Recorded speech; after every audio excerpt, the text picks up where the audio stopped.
LS122 infrared power meter is compact and portable.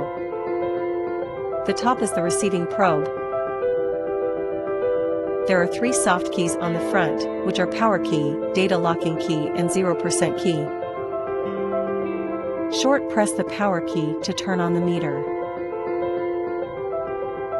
Now using an infrared lamp to simulate the light source to test. The distance between the infrared lamp and the instrument need to be fixed, and then turn on the infrared lamp. The radiation intensity of infrared rays tested by the instrument is 2,782 watts/per square meter. Besides the radiation intensity, the instrument can also measure the infrared rejection rate of the material.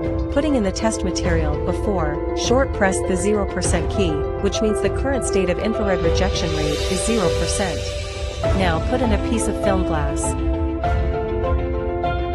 You can see that the film glass rejection rate of infrared light is 70.6%, and the intensity of infrared light received by the instrument becomes about 800 watts/per square meter.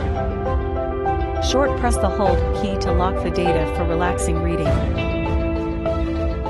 LS122 infrared power meter is widely used to test the infrared rejection capability of insulated glass, solar film, and other materials because it can visually demonstrate the thermal insulation effect of various materials, clear and concise.